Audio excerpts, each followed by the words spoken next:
Assalamualaikum warahmatullahi wabarakatuh.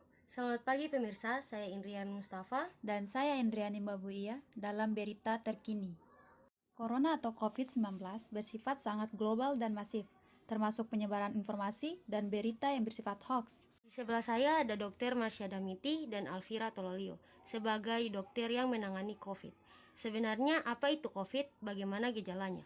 Coronavirus merupakan keluarga besar virus yang menyebabkan penyakit pada manusia dan hewan. Pada manusia, biasanya menyebabkan penyakit infeksi saluran pernafasan, mulai flu biasa hingga penyakit yang serius seperti Middle East Respiratory Syndrome dan sindrom pernafasan akut berat. Coronavirus jenis baru yang ditemukan pada manusia sejak kejadian luar biasa muncul di Wuhan, Cina pada Desember 2019. Gejala umum berupa demam, batuk kering, dan sesak napas. Jika ada orang yang dalam 14 hari sebelum muncul gejala tersebut pernah melakukan perjalanan ke negara atau wilayah terjangkit atau pernah kontak erat dengan penderita COVID-19 atau coronavirus, maka terhadap orang tersebut akan dilakukan pemeriksaan laboratorium lebih lanjut untuk memastikan diagnosisnya, tetapi virus ini juga bisa menyerang tanpa gejala. Terima kasih atas penjelasannya. Dan di sebelah saya ada pasien yang pernah terpapar COVID. Bisakah Anda menceritakan bagaimana sampai terpapar dan yang Anda alami selama terpapar virus ini? Awalnya saya dan teman-teman saya acuh tentang wabah ini. Kami tetap berpergian nongkrong walaupun tempat-tempat tongkrongan ditutup. Saya dan teman-teman tetap berkumpul di rumah teman saya. Beberapa hari kemudian saya merasa demam, batuk, dan gejala-gejala yang disebutkan oleh dokter tadi. Saya takut dan langsung mencari gejala apa ini di internet dan muncullah gejala-gejala COVID persis seperti yang saya alami. Lalu saya pergi ke rumah sakit untuk swab dan saya dinyatakan positif virus COVID-19. Selanjutnya saya diantar ke ruang isolasi. Terima kasih atas penjelasannya. Kami sudah merangkumnya di berita berikut ini. Buayan maut kasus COVID-19. Perang melawan wabah COVID-19 belum usai. Sayangnya, kepatuhan dalam menerapkan protokol kesehatan terlihat mengendur di mana-mana, mulai tidak memakai masker atau memakainya dengan asal-asalan hingga ikut berkerumun. Mengherankan, bila pemerintah kemudian mulai mencatatkan kenaikan penularan COVID-19, ini baru hari-hari normal yang dilewati, belum sampai pada periode liburan Natal dan Tahun Baru yang makin dekat. Selain terkait dengan melemahnya disiplin warga, kendurnya ketaatan pada prokes tidak lepas dari sikap pemerintah daerah setempat yang ikut-ikutan terbuai oleh relatif rendahnya penularan COVID-19. Tempat umum seperti pasar tidak lagi mendapatkan pengawasan dan penegakan disiplin mematuhi prokes.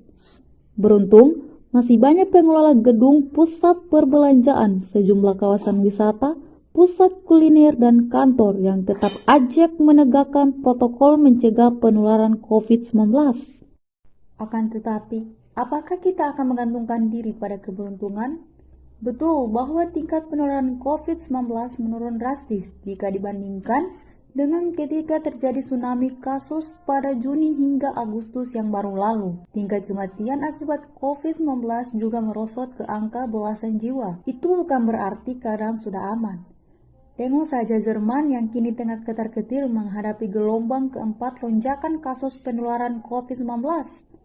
Para epidemiolog setempat mengkhawatirkan rumah-rumah sakit akan kembali kewalahan merawat pasien yang parah. Tingkat vaksinasi anti-COVID-19 di negara tersebut sudah hampir mencapai 70% populasi. Bagi mereka, kondisi aman belum tercapai hingga benar-benar terbukti aman. Bandingkan dengan Indonesia yang baru memvaksinasi penuh 2 dosis sebanyak 40,4% populasi. Di satu sisi, kita memang mampu lebih mencapai target vaksinasi yang ditetapkan WHO. Badan PBB itu menargetkan tiap negara sudah memvaksinasi sekurang-kurangnya 40% populasi per akhir 2021. Raihan tersebut berkat kerja keras semua pihak, termasuk kesadaran dan semangat masyarakat untuk mendukung penanggulangan wabah.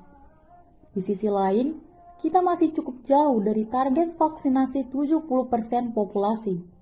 Tidak sepatutnya kita lengah meski penularan dan angka kematian oleh COVID-19 cukup rendah. Kewaspadaan harus tetap dijaga, baik pemerintah daerah maupun pusat bersama perangkat Satgas COVID-19 tidak boleh lalai menegakkan disiplin masyarakat dalam menerapkan prokes.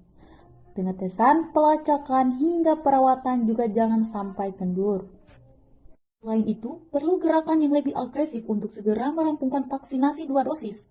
Kejadian vaksin-vaksin kadaluarsa menunjukkan gerak yang masih kurang cepat dalam memvaksinasi. Agresivitas vaksinasi sangat menentukan kemenangan melawan wabah COVID-19. Di tengah temuan bahwa vaksin COVID-19 berkurang keampuhannya setelah sekitar 6 bulan, kita diburu waktu untuk segera menyelesaikan vaksinasi 2 dosis.